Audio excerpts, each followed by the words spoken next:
Welcome back. Let's get straight to the corruption scorecard panel discussion. And we have independent analyst Khaya Sithole, Brett Hamilton, who is the director of First River Capital, and Financial Mail editor Rob Rose. Thank you to all of you for joining me in this conversation. Khaya, I do understand that you need to be elsewhere, so let me get straight to you then and ask you, I don't know how much of my conversation with Sipho Ngwema and Hangwani Murawudzi you caught, but I do know that you've been following the Steinhoff case quite closely since we first heard of what they conveniently called accounting irregularities, nothing other than fraud really at Steinhoff.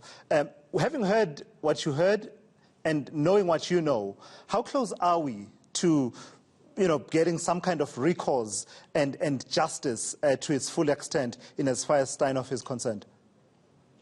The simple answer is that we are not anywhere close to getting any recourse and justice.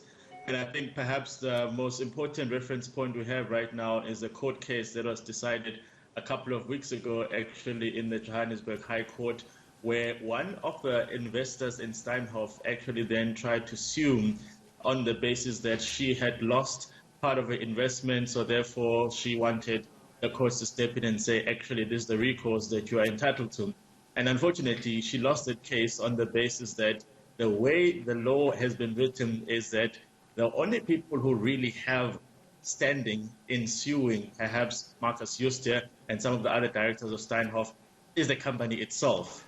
So in order for us to get the company to sue those directors, we somehow have to convince the directors as they are today to then say, on behalf of the company, we are now launching a course of action against Marcus Jooste and everybody else who was there at that point in time.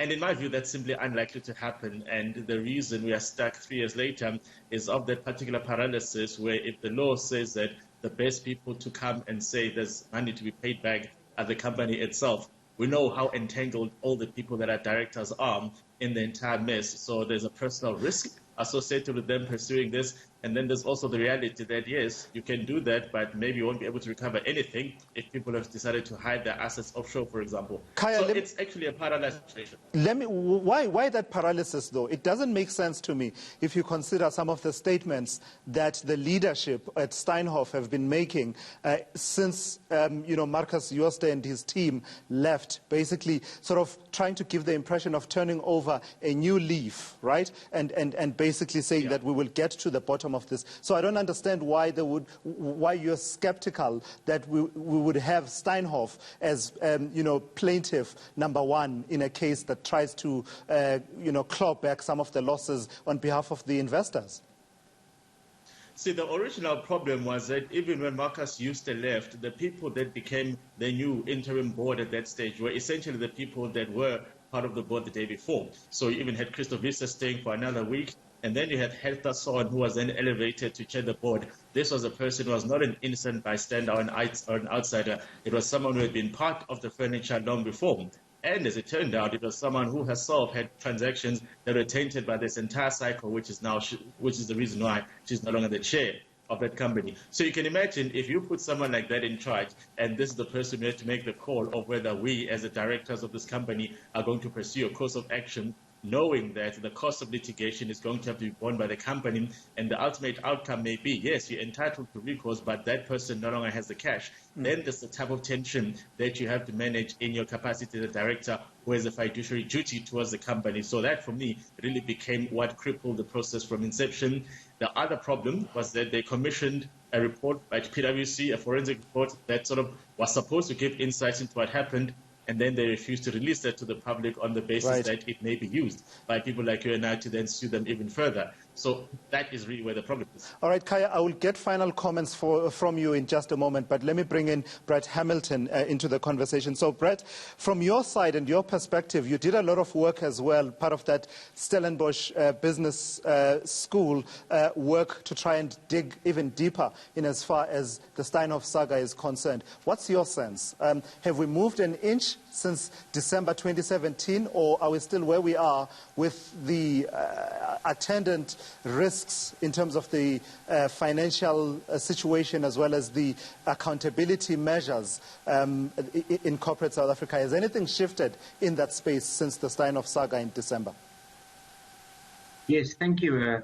It's a difficult question to answer. I think just to add to the point discussed at the moment is the word justice and recourse can mean different things. And I think from a company perspective, pursuing a director in his personal capacity would never be able to even make a dent in the loss of value suffered by the company in terms of market value, which means to what course or what end are we working towards here? Second point to make is just if you are going to undertake such a thing, you must remember there's still Steinhoff International that needs to be managed by these people, which means the remaining directors and senior managers and so on are focused on let's not make this company fail, which means if we are diverting our attention away from simply focusing on ensuring the survival of the company and perhaps pursuing a long, protracted, expensive legal action, again, to what ends are we doing this? That does not, however, make it right. And that is where the word justice comes in terms of do we feel okay with perhaps implicated individuals not being held accountable? And this is a very tough decision or situation to be in, because the company must focus on not failing and honoring their commitments to their creditors. So besides the shareholders, there's been a lot of work done by Steinhoff in order to rebuild the reputation of the company and their ability to honor their obligations. Yeah. And to avoid suing, not necessarily from the shareholders, but from their creditors, which is something that can obviously get you into a big trouble very soon. So Rob, there's been a lot of work in terms of managing their creditors. Rob, let me bring you in here. You literally wrote the book on Steinhoff, and I know you follow these developments quite keenly. In a few minutes ago, I was talking to representatives from the Hawks as well as the National Prosecuting Authority, but we know that there's also civil litigation in various jurisdictions, including in the Netherlands, and also some local civil action, and Khaya alluded to some of that. What's your sense? Are we ever going to see enough movement towards righting this wrong? You know, I think that the issue is you can have civil cases, but you do need criminal responsibility, criminal accountability. And I think what your guest said is that, they kept emphasizing the fact that it's a complex case. And of course it is complicated. But, it's not good enough to start working in middle of 2020 when the company collapsed at the end of 2017. They needed to think about this in 2017 because, you gave a couple of options for where we are in terms of dealing with these complex crimes. And if you wait too long, effectively justice is denied to the investors who've lost 200 billion. And that's most of the people, because most people's pension funds had investments in Steinhoff. So, large parts of the country lost out. And to delay justice this long, I just think makes something of a mockery of the notion of accountability. And Rob, as someone who understands this phenomena, talk to me about those losses, because from time to time you hear, well, there was depreciation of the value of the shares that they have. It's not really losses that you can say that people lost money. Explain to us, and in vivid details, what do you make of such arguments? Okay. Well, there's two elements to it. I mean, one is that the share price is a reflection of the confidence. And most people's pension funds had shares in Steinhoff. And then when the fraud happened, the share price dived and the shares down by 200 billion. So that's money that's effectively evaporated. But you can also say at the same time that in terms of physical fraud, there was 106 billion rand in fictitious and fake deals that were put through the company's account. So that was the actual value of the fraud. The loss, the 200 billion loss, is what's happened to the actual value of the shares in the company, which has been shared by, people who have pension funds. We've lost that amount because the value's disappeared, because the notion of Steinhoff as this fantastic company was built upon a fraud. So there's two elements to it, but there was certainly a real fraud that underpinned this. All right. Let me go back to Khaya Sithole. Khaya, as a parting shot from your side, because you do need to go, you have another engagement. Talk to me about whether or not there's still the political will to get to the bottom of this, but also coupled with the will in as far as the people at the steering wheel of our financial institutions, our regulatory mechanisms in the JSE, such entities as IRBA, the Independent Regulatory Body Board for Auditors, and others, to make sure that everyone is reined in, including Khaya, the auditors themselves, who didn't cover themselves in glory in this case? Look, I think the fact that we are now approaching December 2020, which makes it exactly 3 years since this transpired, and absolutely nothing of substance has materialized, except for that sham of an appearance that Marcus Euster did in Parliament, where none of the MPs seemed to have any idea of what the problem issue was or what to ask him, indicates to you that whether political will existed, if you still do not have the right skills sitting around the table asking the right questions, then it is a pointless exercise to say that you're bringing people to account when you're going to fail in that particular process. So that's really the problem that we have here. And I think also we do have to acknowledge that the capacity of the state to deal with matters that they regard as complex probably isn't as strong as we'd like it to be. And you'd have thought that this would have been the one instance where South Africa would have said, well, this matter is a fraud so great, we're going to put in as many resources into assisting the state into actually unraveling this crime so that somebody is held to account. So I think there's been a collective failure on all parts of society and politics to actually get something resembling any form of justice. And it is difficult to imagine that in the future they're going to be much closer to cracking the case when literally all the type of information that you needed to have already exists.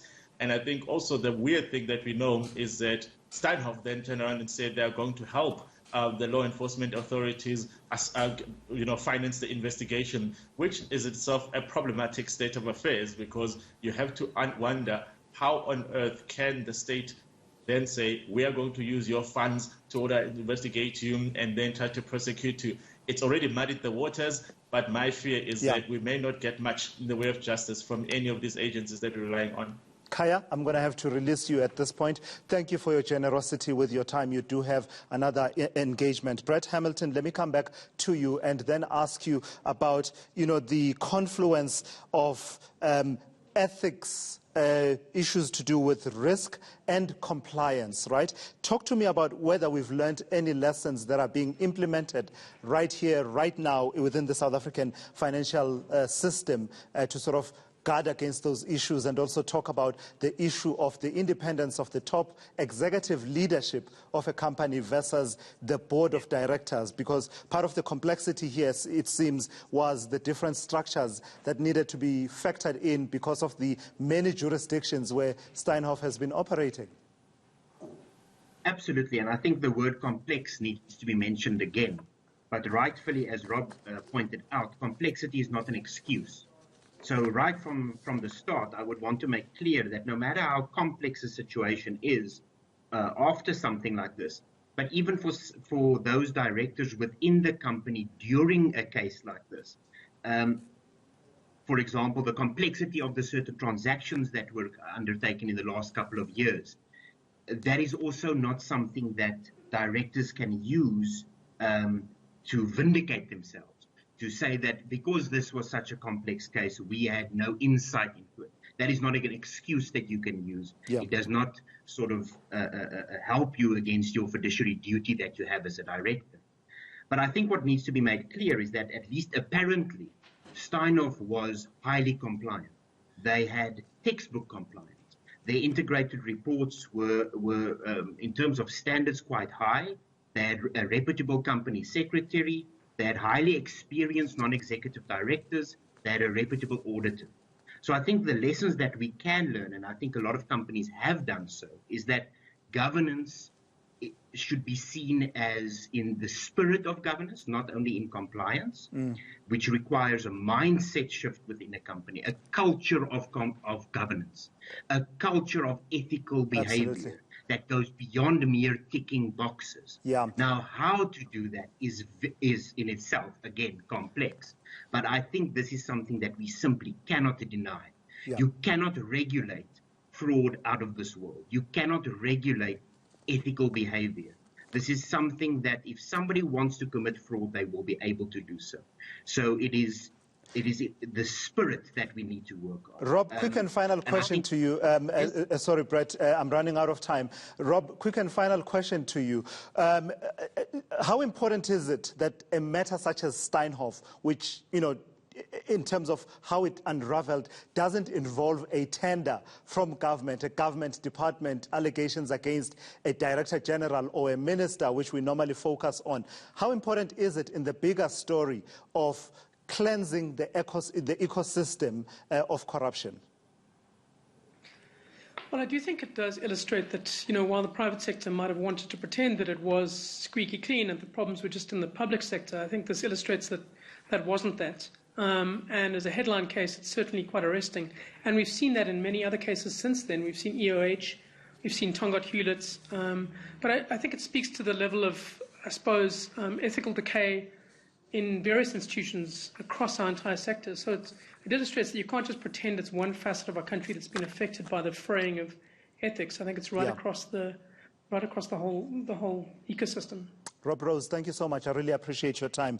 And thank you, Brett Hamilton, for having taken part in this panel discussion on the ENCA corruption scorecard. Stay tuned for the results of our poll and find out who this week's champ of the week is and who the chump of the week is. More in just a moment.